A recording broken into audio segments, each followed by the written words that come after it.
everyone. It's Wolf and Storm, aka 80s Child, aka Lisa, coming at you with another Doctor Who video. I didn't think I was going to be coming out with one so soon, but you know something? There's no shortage of Doctor Who articles out these days, whether it's Cinema Blend or Screen Rant or Radio Times, because at this point the audience figures are so low and the drop off is so steep that they have to do whatever they can to make excuses about why the fans aren't coming back to watch. So, hence all the articles trying to explain away why they're right and we're wrong. Anyway, before we get started, a little housekeeping. If you want to help me keep on keeping on, please do hit that like button, smash that bell to subscribe and get updates. I also have a Patreon website and a Twitter. Those links will be in the description, so hit me up there if you want to keep going. And also, if you do want to comment, all I ask is that you include one of two hashtags, either hashtag revolution of the Whovians or hashtag RIP Doctor Who. Those are the only two hashtags that our group is going by. Period. End of statement. If you see any other hashtags that attempt to be associated with this faction of the fan base, don't go by it. There are other hashtags, but we're trying to distance ourselves from the other hashtags because they've posted a lot of rather nasty content that we don't agree with. So we're trying to make ourselves as independent from them as possible. Once again, major shout outs to my friends on YouTube, Nerdrotics, Gary, the TARDIS Zone, Noel, Bolus Trek, let's see who else, The Critical Drinker, Problems Being, all my friends. If you can, hit them up. They are worth it. They come out with some great videos about YouTube and other important topics. So now we will get into the article. This one is from Screen Rant, and I know Screen Rant is pretty much just a shill, but this article really takes the cake from the ones I've seen before. So let's get to it. Doctor Who's Time Lords were a clumsy retcon long before the timeless child. You can see why I wanted to settle on this article, because wow. Of all of the wide-ranging excuses I've seen so far about why they're right and we're wrong, this one takes the cake. Because now they're just saying, well, it doesn't matter if it's a retcon. The whole show is a retcon. First, they said canon. What canon? The show's never had a canon. It doesn't have a Bible. Now it's what retcon? The show has already been retcon. No, it hasn't been retcon. I will admit that over the 57 years worth of history that the show has, and from one showrunner to another, tidbits and pieces of backstory and little things have come and gone. But that's natural. You would expect that from a show that has lasted this long, that has multiple showrunners, multiple writers, and multiple actors in the various roles. So there is no doubt that each time a showrunner comes in, they see it their own way, and they might alter tiny things here and there, or add to things here and there to expand the story more. But I have never, in all the years I've been watching the show, and that's a great many years, I have never seen someone with the hubris and the ego to literally, like a Jenga tower, pull out the last brick at the bottom and cause the entire tower to collapse. Timeless children. Yeah. That's not a tiny alteration or addition to canon to further the story. But you could argue that what Russell did when he reintroduced the show in 2005 with the Time War, well, that's an alteration to canon, but it doesn't alter what came before in the 57 at the time 40-something years worth of history. Everything else before still stays. this alters everything. Everything. I generally don't care which incarnations of the Doctor are better at Aikido or are more skilled at telepathy, or which version of the TARDIS has which bits and bobs and buttons. We all know that as the TARDIS desktop changes and as the Doctor goes from one incarnation to the next, each one is more or less skilled in one thing than another. Each one values a skill more than another. Like the third, obviously, was very skilled at the Aikido. 13 apparently is. Okay, so she values that skill. But the others, they have their own personality quirks, their own desires, and their own likes, and their own dislikes. Why do you think in the 11th hour they spend over half of the episode just trying to get 11 to figure out whether or not he likes fish fingers and custard? We're all well aware that as the show moves on throughout decades and between showrunners and actors, there are always bound to be little changes. If there wasn't, the show would not have been able to continue on as long as it has. But the point is, massive, like building block worthy changes that literally rips out the foundation of your show. No, that doesn't fly.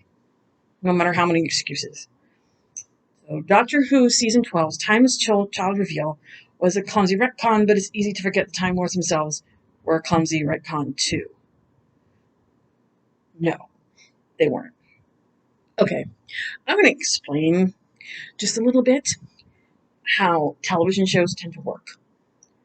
And I'm not trying to like fansplain or anything, but for those who don't typically watch a lot of television, when a show first comes on the air in like the first season, it's the freshman season of a show is what a show uses to establish itself. They establish the backstory, the world, and the characters, and their overriding plot arc, whatever that makes the show the show. Doctor Who, of course, had to do the same thing. In the latest edition of the Doctor Who magazine, in their controversy article, they had a big picture of an original piece of script. Not script, but like character descriptions. What the original creators of the show had envisioned as the descriptions of Barbara, Ian, and the Doctor. At the time, their names weren't even Barbara and Ian. They were something different entirely. So they're using that as the idea, changes happen. Yeah, they do. We get that. When the show initially first started, he was just an old man who they had written to say did not remember where he came from, but was on the run from his own planet, blah, blah, blah. Okay. But then as the season dragged, as, Hartnell's era went on, they added more information. Not a lot, just little tidbits here and there to give him a little bit more background. It wasn't until, I think, Troughton's era that they really got into the juices of, the Time Lords to establish them as, Time Lords. And I think it was because it took the first couple of years in the Hartnell era for the show to really establish itself, because they had a specific idea of how they wanted the show to be at first, and it didn't work. They had him as this unknown entity from some unknown planet when originally it was just supposed to be historicals. But when that didn't work and the television audience wanted them to settle on sci-fi, that's when the writers had to go back and go, okay, they want it to be sci-fi. We have to center it on aliens and space and things. So now we've got to give him a little bit more of a background to work with. That's perfectly normal. That's what happens with any show that's in its freshman run or within its first couple of years. It's usually not till at least halfway through the second season of most shows that the characters, the backstory become solid. Because after the first season of a show, generally that's when the network and the writers and the showrunner take in the audience feedback to figure out what they like and what they don't like and what they want altered, what they want changed. That's what they were doing on Doctor Who. That's what Verity Newman was doing when she decided, hey, the historicals don't work. People are bored. They want the sci-fi stuff. So now we've got to give this, because we're doing sci-fi, we've got to world build more. We've got to give this guy, this character, this doctor, more of a background. You can't just be satisfied with, oh, he's some unknown quantity who doesn't remember where he's from. That's not going to fly. I'm not saying that they have to give his whole history, but they need to give him a little more depth in order for the audience to relate better. It's not just getting the audience to relate, but it's also creating tension, creating drama, giving the doctor a reason for being other than just kind of floating around in space. So, yeah, that excuse doesn't fly either. As time wore on, anybody with half a brain would know that as the show developed, they were going to give more information about the doctor, where his planet is, its planet's name, his species, not in large chunks, but little tidbits. What they were doing with the show was a natural progression, not some, oh, we don't know what we're doing, so we're going to retcon this shit and do something else. No. So Doctor Who's Time Lords were a clumsy retcon long before showrunner Chris Chibnall's time was child. Doctor Who Season 12 rewrote decades of Doctor Who continuity, revealing the Doctor is in fact the Timeless Child, a cosmic being who predates Time Lord society and who became the base genetic code for the entire Time Lord race. So now you're admitting it. He's Space Chi. It. Whatever is Space Jesus. You're admitting this now. Not just a Time Lord, but Space Jesus. Okay. This was revealed in the Doctor Who Season 12 finale, The Timeless Children, written by Christian himself. It apparently builds upon an idea Chibnall first came up with back in the 80s when he was a teenager, glued to the TV screen, watching the dying days of the original series. As such, it's hardly a surprise the retcon has been heavily criticized for elevating classic Doctor Who above the 2005 relaunch. Okay, I'm just going to tell you right now. One thing that I wish showrunners wouldn't do, really wouldn't do, especially if they're fans of the show that they're running. Don't put in your own fan fiction. That's what you have writers for. Let your writers write the episodes. And if you're going to write some, like Moffat did or like Russell did, have some common sense when you write. Leave your own personal fan theories at the fucking door. Because they don't have any place on the show. Especially ones that don't make any sense. I know for a fact that Moffat put in some of his own personal fan theories in episode format. And it didn't entirely go over well. Russell, unfortunately, was pretty good at keeping that stuff out as much as he could. But really, your fan fiction is your own. Leave it at home. It doesn't help that the episode wasn't particularly well written, employing a tell-not-show approach, as the Master literally gave the Doctor a lecture inside the Matrix. Yeah, an exposition dump for like 40 minutes. The retcon has naturally proved incredibly divisive. You think? Let me think about that one. One of the things we have always been able to pride the show over, at least with past showrunners, is their show not tell ethos. That's what we want to see. Show not tell. Don't sit there and give us an exposition dump for 40 minutes blah blah blahing about Time Lord history or social justice issues blah blah blah.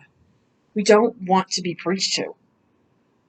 And if you want us to believe some weird, incredibly insane vision of Time Lord history, Show us with our eyeballs. Let us see how that works, so we can make the decision on our own if it makes sense. Because yes, there was some flashbacks interspersed with the exposition of them, but the flashbacks themselves only serve to confuse us further. That combined with that weird, I don't know what it was, faux memory with the little boy or the abandoned baby in Ireland, whatever that was, that grew up to become a police officer, detective, as an allegory for the doctor's life with the vision or whatever the hell it was. Yeah, all that was just like, I don't even know what this is.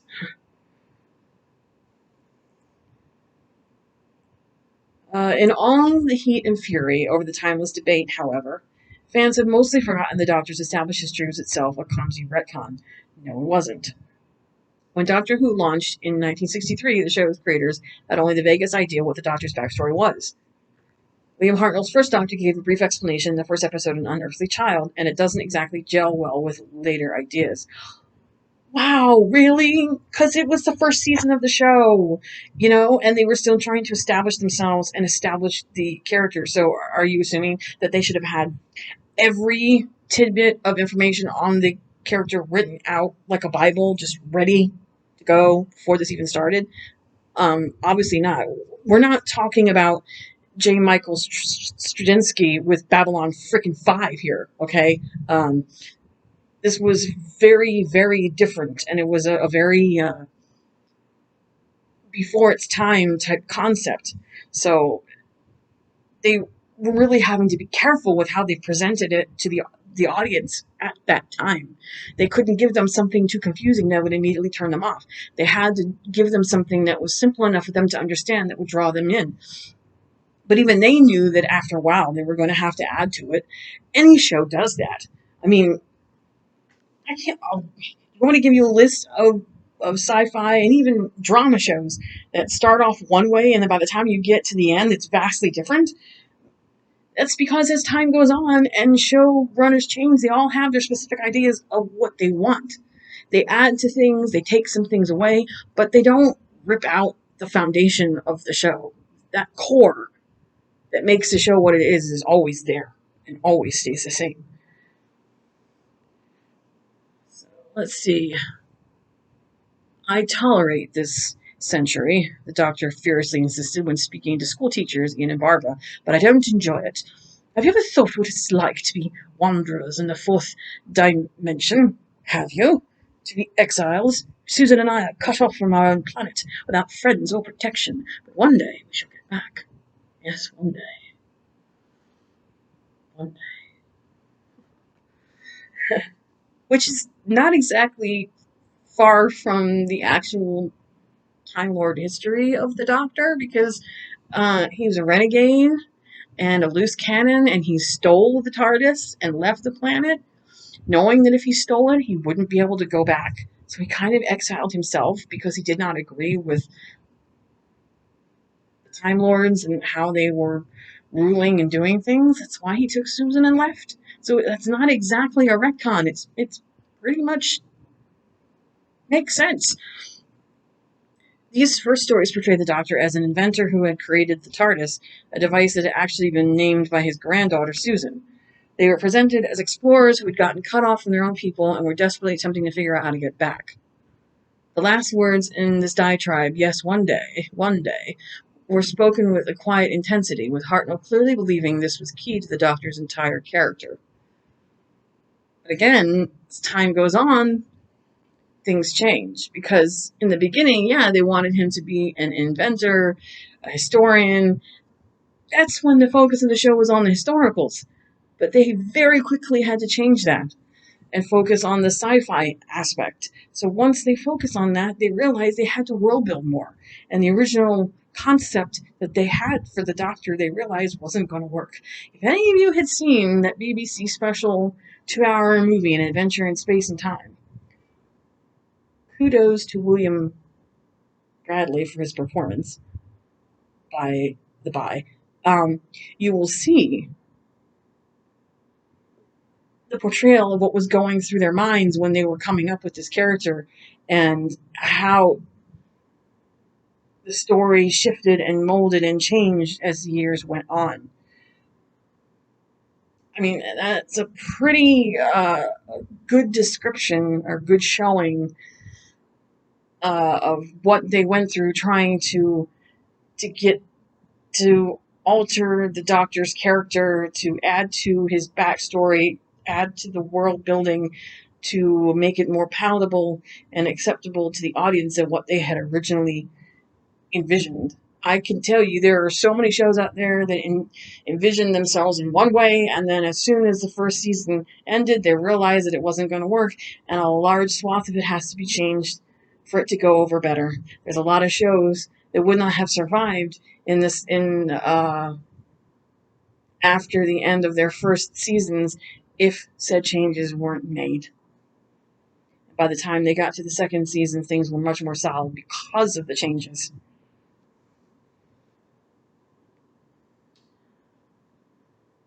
Hartnell did at one point believe that this was the key to the Doctor's character, but even he was smart enough to know that that's not entirely true. And I remember watching An Adventure in Space and Time and seeing him realize over time as the years went on when he was in the role that as they kept adding to his story, that the Doctor was not just a singular thing. He's not just this or that. He's a great many things to a great many people. And that his backstory is important. Who he is important. The world that they've built, is important. That's why when he was getting ill in health and had to leave, he was worried about who was going to take over and if they were going to be able to hold that to heart and continue with what he had started so that his legacy would not be tarnished as it is being now, most horribly. The backstory began to change when the Doctor and his friends encountered the meddling monk, another member of the Doctor's race who possessed a TARDIS of his own. But the Time Lords themselves wouldn't make their appearance until 1969's The War Games, the final story of the Patrick Troughton era. Yeah, this is the one where he got himself into trouble. They put him on trial because they said he was meddling. They forced a regeneration on him, and they exiled him to Earth with a TARDIS that would not work. They basically took his keys away. That's why the third Doctor spent most of his time working with Unit on Earth, because he couldn't go anywhere else. Troughton's Doctor finally encountered a problem too great for him to handle on his own, a crisis encouraged by another renegade Time Lord, and he was forced to summon his own people. The Doctor's companions learned he came from a race who had sworn not to interfere in the affairs of other beings, but the Doctor had rebelled against this. He insisted some corners of the universe had bred the most terrible things, evils that must be opposed. This redefined the relationship between the Doctor and the Time Lords, laying the foundation for everything that would follow over the next 50 years. Yeah. This was one of the first times that we'd actually saw the Time Lords in action. I would like to think this is a natural progression of the story, because you can't just keep the Doctor on his or her own without some, there's no way that they were going to be able to keep the show going with the Doctor just being a singular character for the entire run. Eventually, people are going to want to know more about who the Doctor was, where he was from, who his people are. As I said, it's a natural progression of the show as time goes on. I don't think it should have taken them that long to get to it, but I think in the Hartnell era, they just wanted to keep things simple and didn't want to overcomplicate, because they didn't know how long the show was going to go on. They didn't even know if the show was going to be widely accepted. So by the time the Hartnell era was done and we got to the Troughton era, now that they know that it's in the public heart and in the public eye and the public likes it, now you can dip your toe and start adding things you start playing with it a little bit and you know, make and really build your world. Really build your world. This is what they did in Troughton's era by ramping up the monsters, by uh, a little bit better production quality, finally going after a while to color. Uh, you know, so yeah, it doesn't surprise me that they would ultimately introduce the Time Lords and introduce and finally explain where exactly the Doctor comes from and why he doesn't go back to his own homeworld. You got to give some tidbits here and there. If you don't give the Doctor some depth, something to work with, then eventually the audience is going to have a hard time continuing to identify with the character. If you just continue to be that same character that they invented with the Hartnell era and never grew beyond that or never had anything added to beyond that, it the show would not have lasted. You need to add to it. You need to create drama. You need to create tension by giving us more details. Not a lot, just little tidbits. Tell us where he's from, why he doesn't like his people, why he doesn't speak of them or doesn't ever go home. And them saying that he opposes them not interfering, that kind of goes along with what Hartnell had originally said, that he was cut off from his own people. It kind of goes hand in hand. They altered some things, but not a lot. That the core values that the Doctor has about not agreeing with his people when it comes to meddling, that through line stays the same, no matter what face that the Doctor wears. So really, to alter minor aspects that don't really make much sense, like the Doctor being an inventor or being cut off from his people, that's minor things. Keeping the ultimate through lines about being a renegade, a meddler, someone who ran away from home because he didn't like the way that his people did things, those are intrinsic and core to who the Doctor is.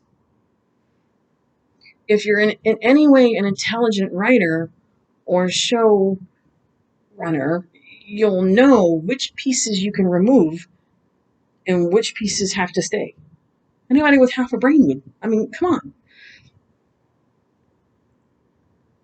So, last but not least, the retcon may have been widely accepted, but on a critical examination is clearly a very clumsy retcon. No, it's not. It's a natural progression. It blatantly contradicts everything the Doctor said about his origin in an unearthly child, to the extent he and Susan can only have been lying to Ian and Barbara. It's entirely possible. I mean, let's not forget, one of the show runners was also the person to invent the phrase, "the Doctor lies," which has been a complete through line in the entire 57 years of the show. Rather than a wanderer trying to get home, the Doctor became a runaway. Rather than the TARDIS's inventor traveling with the girl who had named a ship, the Doctor was a thief who had stolen a battered old Type 40 TARDIS. Amusingly enough, then, the sheer clumsiness of the Timeless Child retcon, another revision to the Doctor's origin, is oddly in keeping with Doctor Who tradition.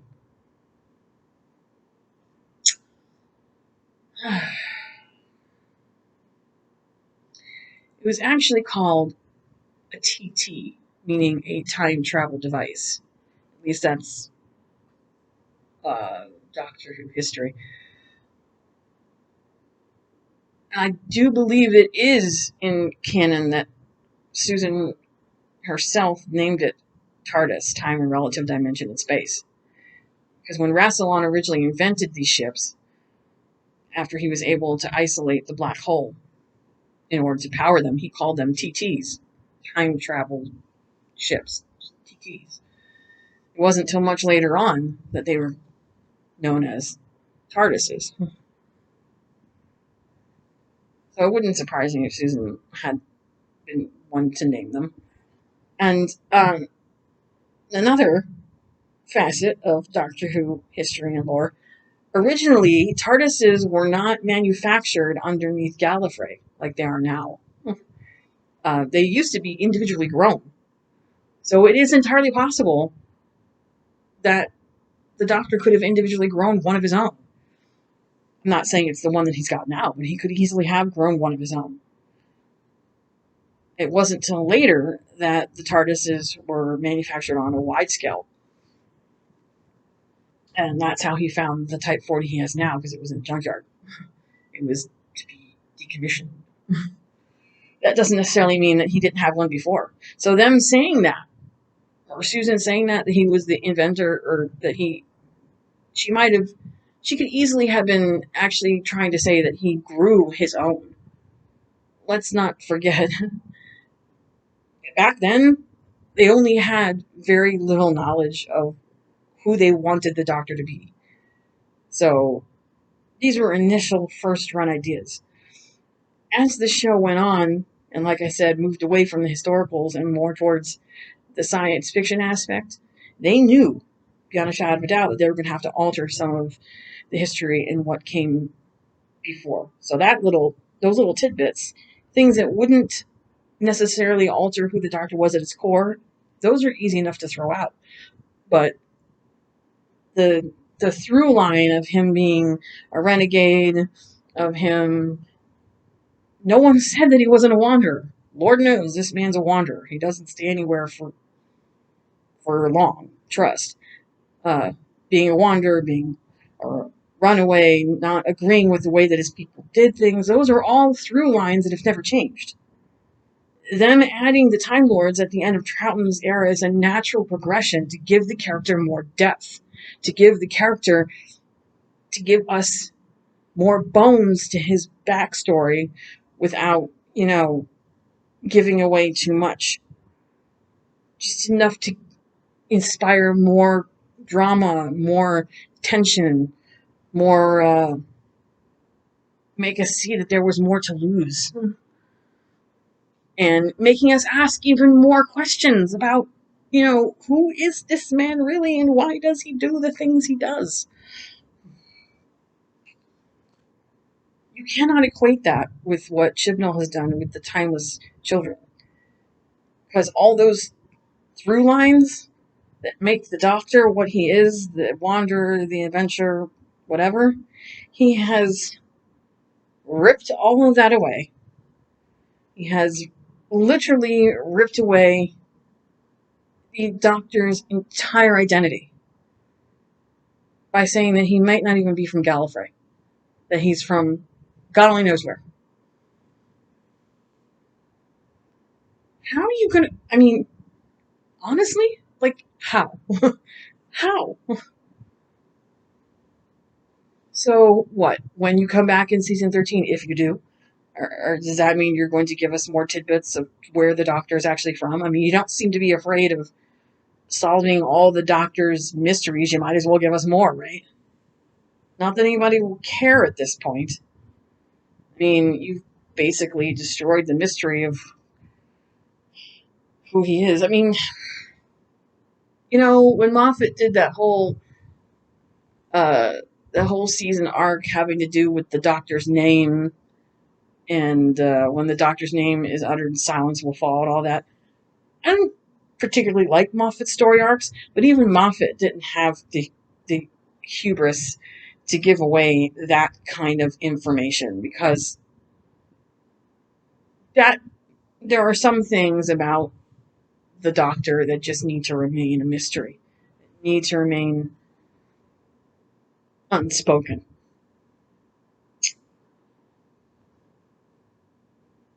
So his real backstory, like who his parents were, or family members, or how he was brought up, those aren't things that we generally need to know. You give away too much information like that, then there's nothing left for us to care about anymore, because you've given up the ghost. There's no mystery left. you've answered all the questions. Yeah, Moffat started out his season with that big question, but he didn't answer it. Because he knew not to. He knew that it would be destructive if he did. Even the Doctor himself, when it was David Tennant in Russell's era, why do you think in Silence in the Library and Forest of the Dead, he was so shocked that River whispered his name in his ear to get him to trust her? Because no one knows that. No one can. Only he can know that, and whoever he marries or bonds with can know that. Because his name is so destructive and holds so much power that no one can ever know it. So for her to, the shock on his face, Russell got this. And in the same way, Stephen got it too, because he wrote that 2-part episode. He knew enough not to answer the question. Just like he did when he ran the show. You can put little things out there, but you can't answer it. Some things are just too damn big. Chibnall apparently has no shame, so, he's going to run it however he sees fit. Because, hey, you know what? It's a platform now. It's a platform now. God knows what it's going to be like in season 13. Whenever we get it. What I do want to say, though, is that I agree with a lot of what the other fans are saying.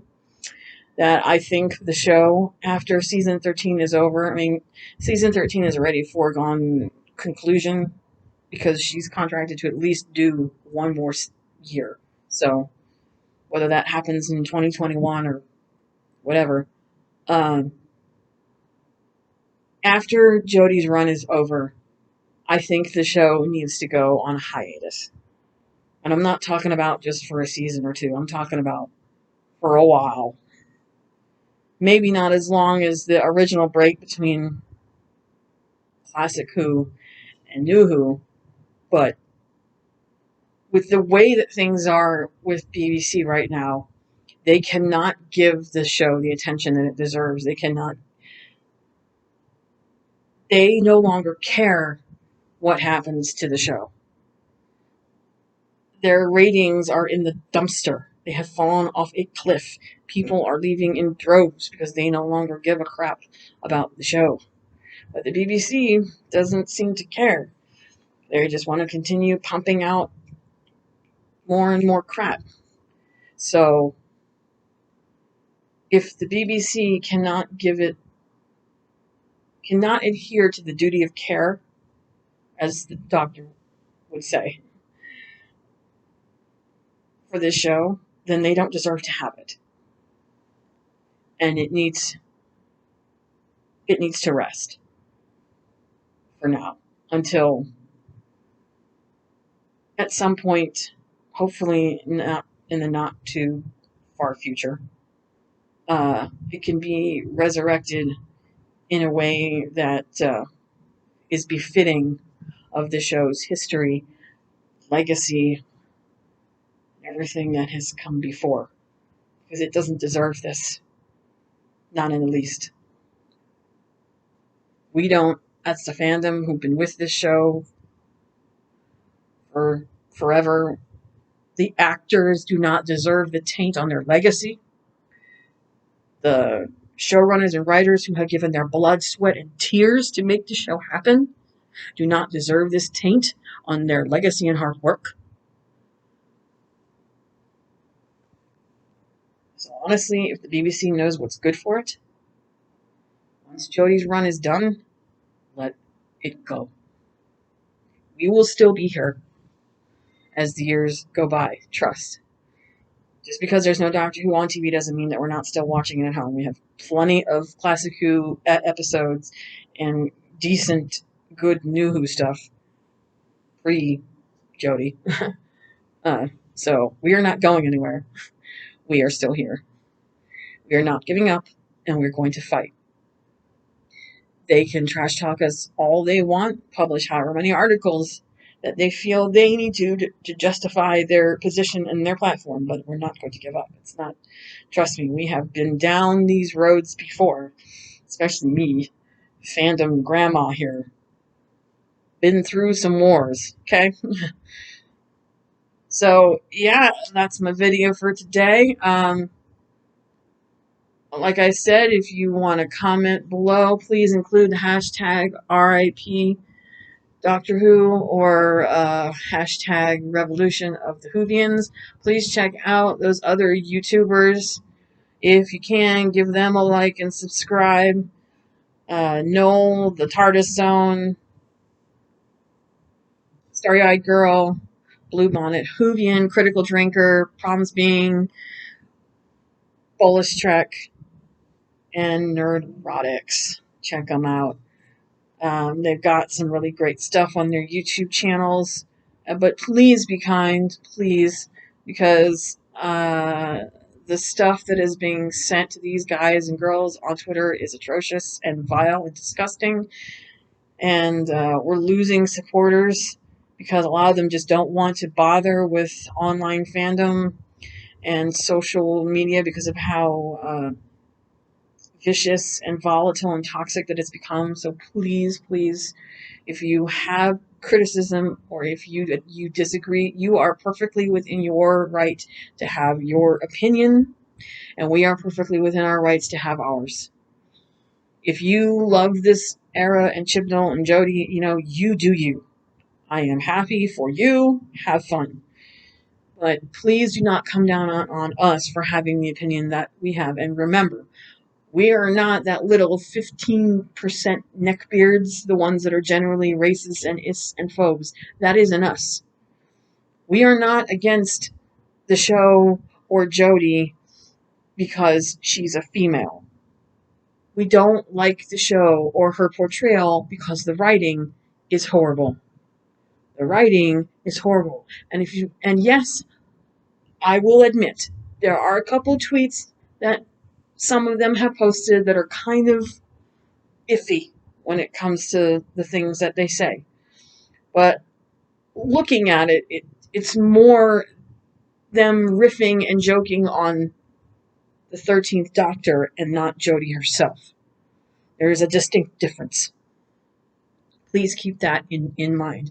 We have never, ever gone after the actors, writers, or creators themselves, and we never will. And I will ask this, and I will say it only once. If you want to comment, by all means, go ahead. I have no fear in responding to you, but I will ask this. Do not tag in the actors or mention them in any of these responses, because you can't know what they're thinking or what is going on in their minds. They are their own people. You cannot go specifically off of what they say in public. You have to remember that they are actors first and foremost. They have a career, and some of them who are more high profile than others are still beholden to the BBC for their jobs and for their lifeline. They have families to think about, and they can't take that kind of risk by saying what they may or may not truly be thinking. They do what they have to do because it's their job. Just because they say something online to promote something doesn't necessarily mean that they agree with it. They do it because it's their job. Trust me, I know a lot of these actors are not afraid to troll in their own little ways. Either way, please do not bring the actors into your posts or tag them in. This has nothing to do with them. And to bring them in only makes y'all look bad. Keep it within the fandom, as we used to say way back during the Once Upon a Time wars. Keep it in the fandom. That's where it needs to stay. Okay, well, Hopefully, I will be back with another video before long. Depends on what kind of articles like I find. I'm always finding different stuff, so I will definitely try to be back with another video within the next couple of days. We shall see. Alright, guys. So I will talk at you later. Peace out.